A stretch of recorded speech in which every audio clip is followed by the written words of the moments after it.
joie au nom de l'équipe pastorale de l'unité Saint-Pierre et Paul, et quelle émotion aussi de vous accueillir toutes et tous en ce matin où nous inaugurons l'église Saint-Marcel rénovée.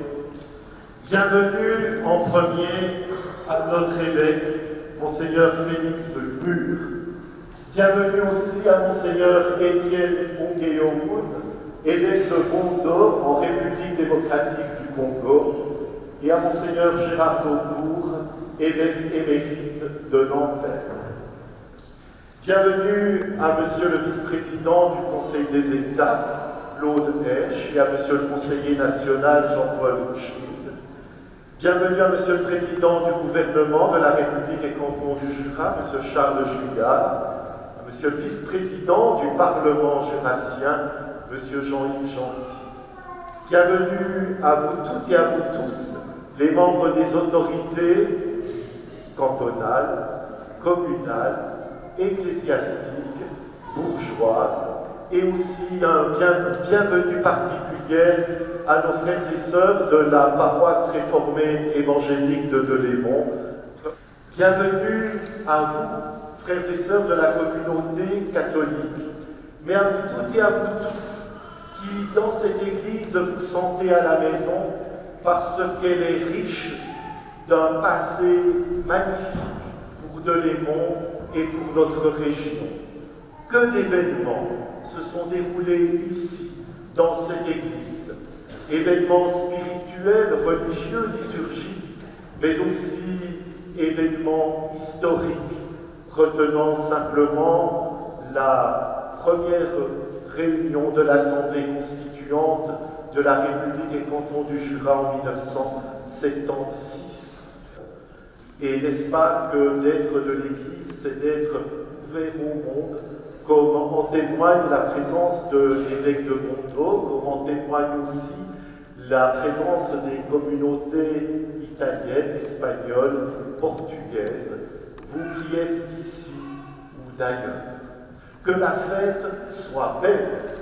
Je suis heureux d'être avec vous ce matin pour vivre ensemble cette belle fête. Au début de l'Eucharistie, demandons à Dieu de bénir cette eau pour que nous devenions un autel spirituel. Accorde à ton peuple ici rassemblé ainsi qu'à tous nos frères et sœurs qui viendront à cet autel célébrer tes mystères, de parvenir un jour à la Jérusalem du ciel.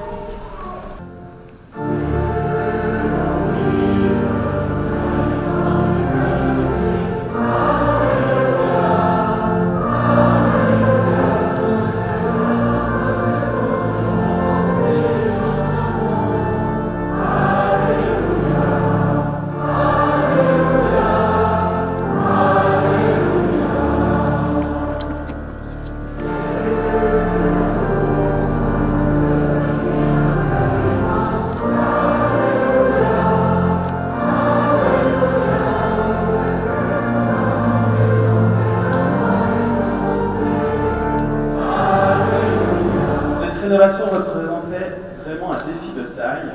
3 ans de travail ont été nécessaires pour rénover ce monument historique d'importance nationale, dans le respect du patrimoine, tout en lui apportant un nouveau souffle. Ce nouveau souffle, c'est d'une part en lui rendant la lumière qu'elle avait perdue, caractéristique de l'époque à laquelle elle a été construite. C'est aussi lui apporter une marque contemporaine dans le cœur, en harmonie avec son caractère sobre et épuré. C'est aussi lui apporter davantage d'espace et de respiration pour répondre aux besoins de la liturgie. Enfin, c'est la rendre un peu plus accessible et conviviale.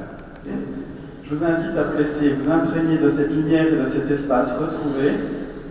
Et j'espère que l'ambiance qui s'en dégage sera pour vous porteuse et inspirante. Outre des améliorations techniques telles que chauffage, électricité, secours, vidéo, 2 points essentiels sont apparus. Une envie de lumière et un besoin d'espacer. Ce n'est qu'à la suite de ce long travail, on a pu peindre les murs en blanc, huiler les boiseries, Appliqué aux 9 couches successives selon une technique du XVIIIe siècle, le jaune sur les pilastres. C'était surtout une nouvelle dimension de l'espace du cœur. À cette fois se concentre la modernité de l'Église, la marque de notre temps. Une plateforme en béton blanc qui se détache du fond de l'église, s'avance vers la nef sur laquelle se pose un mobilier contemporain, nouvel outil de liturgie. Il aura fallu 18 mois de travail à l'intérieur même de l'église, où chaque jour, des hommes et des femmes ont empoigné leurs outils, avec en eux la vision de leur travail achevé, tel que vous le découvrez aujourd'hui.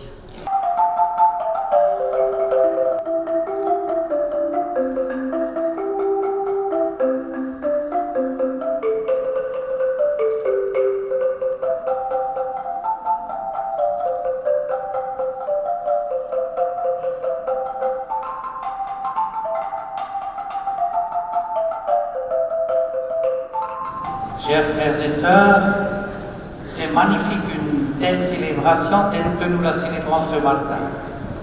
Nous la vivons avec un cœur et un chef d'orchestre merveilleux. Nous chantons, nous allons devoir voir quel est le sens de l'Église. Pourquoi il y a cette fête aujourd'hui? Saint Paul s'est demandé aussi pourquoi il y a Église. Et il dit, on l'a entendu, Jésus a annoncé la bonne nouvelle de la paix. Alors, si Jésus a annoncé la bonne nouvelle de la paix, c'est à nous d'annoncer cette paix de même que Jésus et de mettre en pratique cette paix.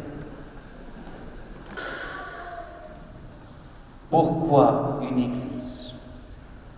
Pourquoi cette église?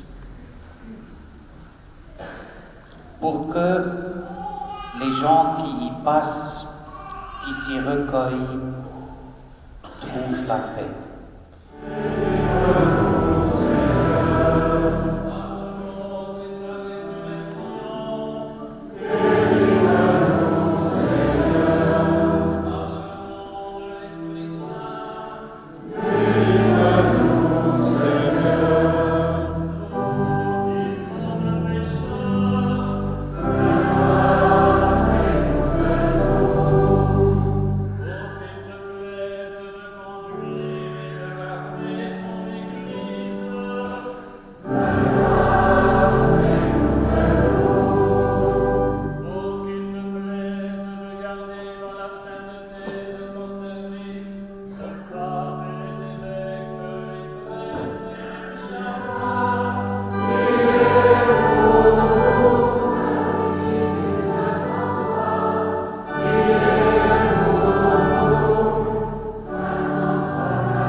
Monte devant toi, Seigneur, notre prière, comme la fumée de cet encens, et comme son parfum dans cette demeure, que ton Église répande par le monde la joie et la grâce du Christ.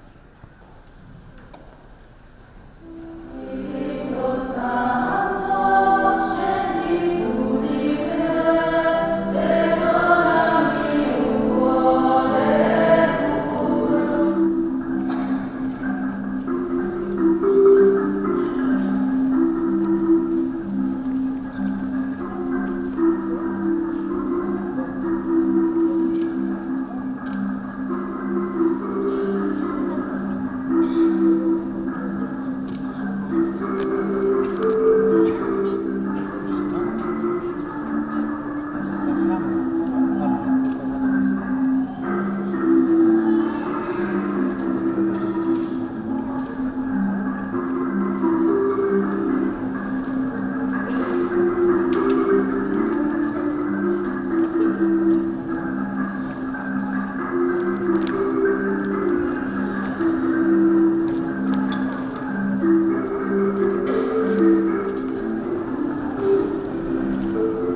J'aimerais vous remercier tout particulièrement les autorités, qu'elles soient fédérales, cantonales, diocésaines, ecclésiales, communales ou bourgeoises. Un grand merci également à la Loro ainsi qu'à la Fondation Guenet. Un grand merci aux commissions, que ce soit la commission de soutien, que ce soit surtout la commission de rénovation qui a fait un travail exemplaire. Un grand merci également à l'architecte, à ceux qui ont dirigé ce chantier et à tous ceux qui ont travaillé. Un grand merci également à l'équipe pastorale. Un grand merci également à tous les employés de la commune ecclésiastique de Delémont qui ont dû travailler 2 fois plus. Ils avaient leur travail et ils avaient la rénovation. J'aimerais, pour terminer, remercier tous les paroissiens et paroissiens qui nous ont motivés, qui nous ont donné leur soutien. Ces petits mots qui font chaud au cœur. Et j'aimerais dire, je ne sais pas si je prononce juste en portugais, obrigado, gracias, grazie, danke, et merci beaucoup.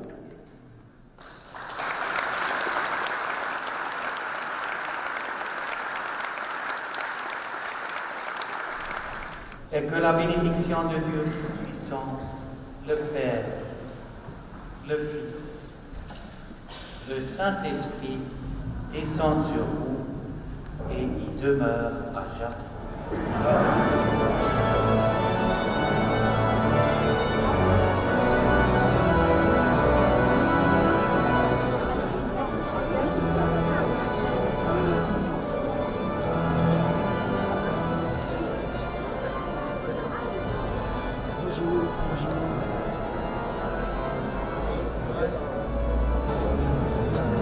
Bonjour et salut Seb.